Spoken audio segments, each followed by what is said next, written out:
Wouldn't it be nice if Mike Love of the Beach Boys was nice? That's right. I'm talking about Mike Love tonight from the Beach Boys. And a very, very embarrassing incident that occurred for him in 1988 when the Beach Boys were inducted into the Rock and Roll Hall of Fame. Yeah, this is an interesting one. I would play the video itself in our discussion, but because the Rock and Roll Hall of Fame is very stingy like that, I can't really get away with it. So I have a transcription of what he said at the Rock and Roll Hall of Fame. Now, before we dive into this, I think it's important to say that the Rock and Roll Hall of Fame as an institution is not really a great one. It's not a great institution. It's actually problematic. You know, the way that they induct some bands over other bands, it's just, I don't know. It's like a combination of confusion and like disrespect. Like, you know, I understand and can appreciate why a band like Green Day would be in the Rock and Roll Hall of Fame. But putting Green Day in the Rock and Roll Hall of Fame before a band like the New York Dolls or the MC5 or even the Bad Brains just boggles my mind. And then it makes me wonder and think, well, how much of a Rock and Roll Hall of Fame could this really be if you're going to put someone like Green Day in? And listen, Green Day has there are a lot of reasons why Green Day should be in the Rock and Roll Hall of Fame. You know, after Nirvana, Green Day, you know, Dookie in the 90s was such an impactful album for alternative music. And, you know, it's got its place. It's got its place. But I just feel like there are other bands that, you know, deserve that recognition first, and or at least need to be considered first.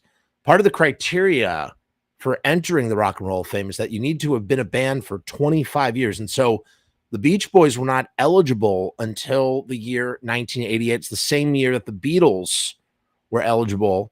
And I don't believe the Stones were eligible until the next year. The Stones perpetually always in the shadow of the Beatles. And really, even though there was always a rivalry between the Beatles and the Stones, it really, I feel like that rivalry, there was so much more to the rivalry between the Beach Boys and the Beatles. And the thing about the rivalry between the Beach Boys and the Beatles is that it wasn't a rivalry of, you know, I don't know, jealousy per se. It wasn't like it wasn't a rivalry of bad blood or sour grapes or, you know, inferiority or insecurity. It was a rivalry of, you know, enthusiasm, of inspiration. You know, the Beatles heard, Brian Wilson heard Rubber Soul, and then he was like, okay, you know, they came out with Pet Sounds, and then Pet Sounds gave birth to Sergeant Pepper and Revolver, you know? I mean, that's what a beautiful sort of synergy between England and the United States, you know? And really, when you think about it, the Beach Boys, when you look at like the American equivalents to the Beatles were unparalleled, but contemporarily speaking, from America, you really had four bands. Yeah. You have the Beach Boys, you had Bob Dylan, you had the Grateful Dead, and you had the Doors, I think. And of those bands to have commercial success, you really had the Beach Boys, the Doors, and maybe Bob Dylan to a lesser extent, right? But I don't think Bob Dylan had top 10 hits the way the Beach Boys did or the way the Doors did. And so the Doors and the Beach Boys really were the pinnacle of commercial success when it comes to rock and roll in America. I'm not saying they were the only ones, but they were at the top, right? And so what does all this have to do? Well, in 1988, the Rock and Roll Hall of Fame, an institution that was relatively new and that people didn't really care that much about, was giving the due to these these bands from the 60s, including the Beach Boys, the Beatles, and eventually would be the Stones and others. But Mike Love of the Beach Boys, who was apparently drunk at the time, would make a speech at the Rock and Roll Hall of Fame that was so embarrassing and incendiary. Is that the right word for it? I mean, it came at a really strange time. It came at a really strange time. Before we get into that further, I just want to say that our sponsor here is Riot Stickers. If you need stickers, go to riotstickers.com. If you want a sticker that says Mike Love is an asshole, you can get that done at riotstickers.com, assuming that CEO Sharpie Riot will put that on a sticker. I'm sure he would. He'll set you up real nice. Link will be down in the description. Go to riotstickers.com/Frumess. That's FRUMESS. You can get 1,000 stickers for $79. Cannot beat that price. That is a great price for stickers. $79, 1,000 stickers. Riotstickers.com/Frumess. And you know the rest, right? You know the rest of it. Riot Stickers, we are the bomb. Riot Stickers, we are the bomb. RiotStickers.com. We are the bomb. Riot Stickers, we are the bomb. Riot Stickers, we are the bomb. RiotStickers.com. We are the bomb. We are the bomb. We are the bomb. We are the bomb. All right, let's get into the meat of this. This is from Ultimate Classic Rock. I like this website. Doesn't have an author to the article though. Let's just take a look. The Beach Boys were center stage for the 3rd annual Rock and Roll Hall of Fame's induction ceremony, accepting some well-earned kudos. Most acceptance speeches are filled with colorful history, personal stories, and insights. Singer Mike Love's was also unforgettable, but for entirely different reasons. Love's cousin, bandmate, and universally recognized Beach Boys genius, Brian Wilson, spoke first at the ceremony held on January 20th, 1988 in New York City. Wilson had only recently begun to get his life back in order following years of substance abuse and untreated mental illness. Sounding a bit unsteady and reading from a prepared speech, Wilson spoke of the respect he had for everyone in the room. And, that's something maybe to take a look at as to, Mike Love would later explain the reason for his outburst, but maybe that there's like a part of that too had to do with the fact that, he also had a rivalry with his own cousin with whom he took great umbrage, feeling that he was owed more of a share of credit for songwriting. So the big thing with the Beach Boys, first of all, Brian Wilson lost his mind several times in a variety of ways. This was parodied in Dewey Cox, Walk Hard Dewey Cox. There's a whole sequence that's sort of parodying what happened to Brian Wilson. Brian Wilson's father, who ran the band, he was like the manager of the band. He abused the Wilson brothers, particularly Brian. One time, I remember my friend telling me one time he made Brian stand on a table and take a shit on a plate. I don't know if that's true, but he had a missing eyeball and he'd pop out his fake eyeball and make Brian stare into the sock. He'd do all sorts of stuff. And that coupled with, being an acid casualty really kind of made Brian Wilson into a really just sort of, he sort of lost his marbles, but he was also the genius. He also got really down the rabbit hole of his creativity, unfettered. The guy had carte blanche in the studio, right? They, considering all of the Beach Boys commercial success, and now they're really he's really searching for the sounds of the spheres, right? And that comes in the form of pet sounds. So he's putting up pianos in sandboxes so he could feel the sand between his toes while he's trying to write, surfer music. None of the guys surfed except for one of them. One of them surfed. I think Dennis Wilson surfed a little bit. Beach Boys are really interesting. I love the Beach Boys, by the way. I do love the Beach Boys. In any case, back to the Rock and Roll Hall of Fame. When it came for Love's turn to speak, he began quietly, almost bashfully, remembering when he and Wilson first started writing songs. He spoke of the Beach Boys' love for harmony in music and life. But within a minute of the serene introduction, his speech took a turn when he started hurling a series of bombs at fellow musicians, beginning with a lament for Paul McCartney's absence at the Beatles' induction that evening due to an ongoing lawsuit against Ringo Starr and Yoko Ono. And from there, it just steamrolled. And, you know, he just said a bunch of stuff. Here's what he actually said. Let's go through what he said. I'm not going to play the video. You could find the video. It's out there. It's right here, actually. You could find the video for what he said here. I'll put this in the chat for anybody who wants to either read along or watch it for yourself. If you've never seen this, this really is something else. And he looks like he's lit up. He looks like he's just drunk as a skunk. You know, he's wearing his cap. He went bald early, and he always started wearing hats to kind of cover up his hair. Here is Mike Love, the Beach Boys. Not a lot of people are going to come out of this room tonight and say Mike. Now, a lot of people are going to come out of this room tonight and say Mike Love is crazy. You heard it from Cousin Brian. So here it is. Quote, this is word for word what he said. You heard from Cousin Brian, the reason we started making music, the reason that kept us going, and it sounds corny, but you can hear it in the harmonies, those of you who are musicians, and the reason people love the Beach Boys is because we love harmony. We love music and we love harmony, and we love all people too. When I went to high school, my cousin Brian and I would jump over the fence, ditch class, and we'd go surfing. Now, we couldn't surf very good, but it was a whole lifestyle thing.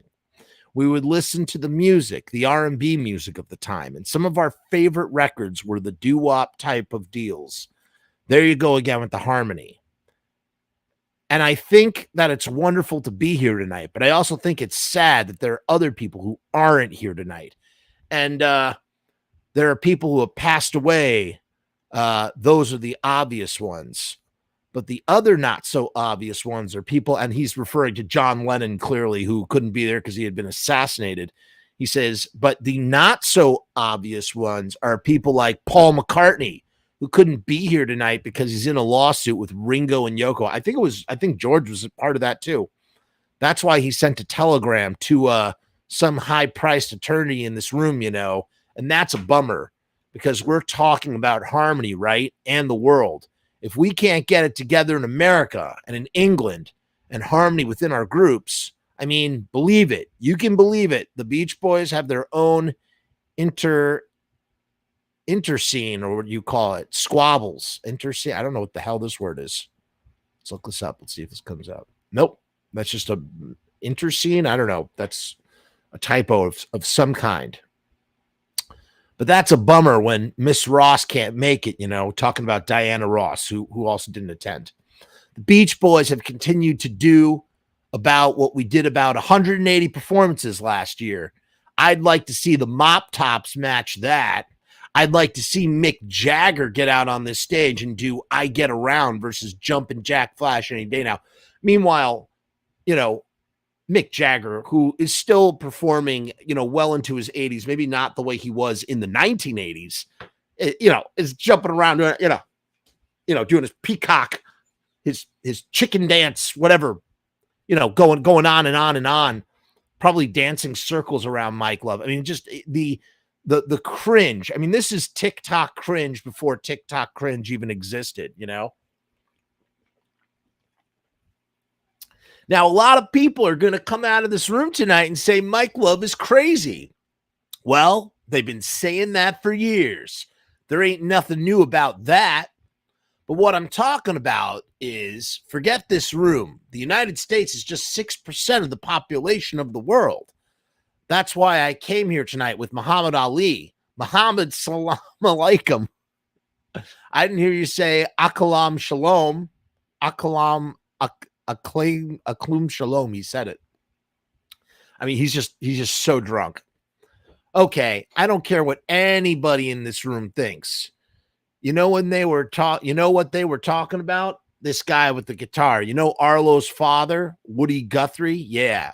Well, I knew that because my father used to sing some of those songs. My mother, the Wilson, Emily Wilson, first cousin of Brian Carl and the late Dennis, the surfer of the group, when they first came to California, they were a Kansas Dust. They were Kansas Dust Bowl Swedes who didn't have enough money to rent or buy a house. They lived in tents on the beach in Huntington, California when they first came out. And now we're sitting in this room with all this glittersando. Wow, what a word. Glittersando. I love that term. Glittersando. All 6% of us. And we're hassling. We're fighting. Interstacine squabbles. I don't know what the fuck he means by that. Messing around. What I want to see is this whole room recognize that there's one Earth here. And I want us to do something fantastic with all this talent and all this wonderful spirit and soul. And I'd like to see some people kick out the jams, motherfucker. You think he knows? You think Brian Wilson, Mike Love knows who the MC5 are? And I challenge the boss to get up on stage and jam talking about Bruce Springsteen, which he did, along with Mick Jagger, along with Mike Love. During Mike's pause, someone in the house band plays the theremin line of Good Vibrations during the crowd's tepid response. I want to see Billy Joel, see if he can still tickle the ivories. Let me see. I know Mick Jagger won't be here tonight. He's going to have to stay in England. But I'd like to see us in the Coliseum and he at Wembley Stadium because he's always been chicken shit to get on stage with the Beach Boys. Now, that's the other speech. Now, what's funny about that is Mick Jagger very much did get on stage with Mike Love later that night when they were doing I Can't Get No Satisfaction. And you have Mike Love singing it, just looking like such an idiot. Such an idiot. I mean, really. Now, what's interesting here is, there's this interviewer, journalist, whatever you want to call him. His name's John Fugelsang. And he did the last interview with George Harrison in 1997 for VH1. It's like this crazy long interview where George performed songs in his final public performance he performed songs that he never performed live. Like this guy coaxed it out of him. He had some interesting commentary on the Rock and Roll Hall of Fame speech by Mike Love in 1988. He said, quote unquote, "It was Mike's speech that brought awareness to the ceremony, proving that the drama and the unpredictability could be there. You have to give him credit for taking the initiative to speak outside the box." I think that's really generous of John because it really what he could have said or what he should have said is that Mike was being an asshole. And yeah, not just giving the typical boring acceptance speech. From that point onward, the Rock and Roll Hall of Fame ceremonies became big news, covered by news organizations like the New York Times Post. Mike is responsible for bringing it to the public consciousness. And all these years later, people are still talking about it. And no institution benefited more from that than the Rock and Roll Hall of Fame itself. That's what rock and roll is all about. And that was John talking about that on his Sirius XM radio show in 2016. And, it is an interesting take, is it accurate? I mean, I don't know. Who could say, but it definitely was something else. What did Mike Love think about when he reflected on this or when he was asked about it?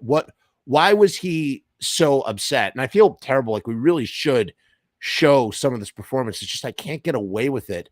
Let me see if I can find Mike Love on stage with Mick Jagger. I mean, really is. I mean, some of these were so remarkable. So here, that is really fucking funny. It is so goofy, man. It is so goofy. So look, they're right here. Here, look. There's later that evening. You got Jeff Lynne there. You got Mick Jagger here. Billy Joel. I think that's Billy Joel right there. That's John Fogerty from Creedence. And you got Mike Love literally standing next to Mick Jagger. Just so funny. What a pompous asshole Mike Love is, you know. There's some, I don't know if there are redeeming qualities for Mike Love. And he's like, he's just a giant fucking asshole. So here is apparently why Mike Love was upset at that Beach Boys Rock and Roll Hall of Fame induction. This is what he has said. He called out Paul McCartney for being absent. Again, Paul didn't want to be there. And Paul was like, the thing is, Paul was kind of stoked, I think. I don't know if he's ever said it publicly, but it definitely took some of the heat off of him for not being at that show or not being there at the induction ceremony, where George Harrison was like, we don't have our speech. It's in Paul's pocket. Just that really sort of sharp, Liverpudlian wit that the Beatles were known for in their interviews that literally made them so beloved in 1964 when they did all those press conferences, to say something like that. And then, here's Mike Love shitting the bed, and that allows some of the heat to be taken off of Paul McCartney. Love left his bandmates visibly steamed that night, but you won't find that moment in the Beach Boys, the new documentary by director Fred Marshall that makes its debut on Disney Plus. And that's a pretty good documentary. However, it also is a bit revisionist. It's Mike Love winning, outliving his cousin Brian Wilson, his rival, really. I mean, they were rivals. They were family, they were bandmates, but they were also rivals. And here he is getting to have the final say in their history, which he is now, reinforcing now that Brian has passed away. We lost a lot of people this year. Brian Wilson, Ozzy Osbourne, Jesus Christ, man. Who else died? I feel like I'm omitting some pretty heavy hitters, but those were two big ones. Oof. So this is an interview. This is a short conversation with Ultimate Classic Rock Nights host Matt Wardlaw. Love discusses the film and his current relationship with Brian Wilson. I'm not going to read this whole thing. Your speech is the moment that people still talk about. What did you hear from any of the many people that you mentioned? Was it whether it was McCartney or Jagger? That was a crazy night. George Harrison said to me, either you're meditating too much or not enough. Ha ha ha. So he's claimed that it's oh yes, Hulk Hogan did die as well. There's more than just Hulk Hogan. Malcolm, what's his face from the Cosby Show, he passed away as well. Your speech is a moment people saw. He says, George Harrison said to me, you're either meditating too much or not enough. The interviewer says, I love that Bob Dylan got up there and thanked you for not mentioning him. And Mike Love apparently didn't. He goes, Bob Dylan said that? And the interviewer says, yeah. And he goes, I was a little upset that Paul McCartney didn't come to the induction of the Beatles because he wasn't having a great time with Yoko Ono. Diana Ross didn't come from the Supremes induction for whatever reason. Berry Gordy was being honored, and they have a kid named Rhonda together. Rhonda, help me, Rhonda, help him. Anyway, the thing is, I think the music has the power to unite the people. Instead of chronology and divisiveness, it should be about what we can do for the world. That's my principal philosophy. I didn't address that issue. I wasn't able to finish my thinking because the band sort of played me off. That's right. He got cut off in the middle of his speech because he was having a meltdown. He was, as the kids say today, he was crashing out. But my heart is there. I want music to uplift people. I want us to do things good for the world. God only knows the world needs it right now. I think our positivity and our message of our songs is very current. We just did the Stagecoach Festival, and we just did the Love and Life Festival in Charlotte, which is where I'm at today. There were thousands of people having a great time to our music on a beautiful sunny day. So he has John Stamos is in the band. Bruce Johnston, who's the only other enduring member from the 60s, who's kind of like, he's a sycophant. He's a Mike Love sycophant a bit, he's in Mike's pocket. But he gives legitimacy to, or a little bit of legitimacy. I don't even know if you call it legitimacy. He gives just being an original member, a semi-original member, an OG, helps, further Mike Love's Beach Boys. And, they do like 180 shows a year. Like the Beach Boys tour relentlessly. And there was that big reunion in 2012, which I went to, by the way, with Brian Wilson, Al Jardine, and Mike Love and Bruce Johnston. And that was like the closest thing you'll see to the OG Beach Boys. All the surviving Beach Boys were there. They played all the hits. It was great. And then he shucked them loose and kept performing as Mike Love's Beach Boys, maybe because he didn't want the spotlight on them. Who knows, man. He says, so there's way too much positivity in terms of my life to have to worry about a little bit of a bump in the road here and there. I mean, that's kind of a goofy thing to say.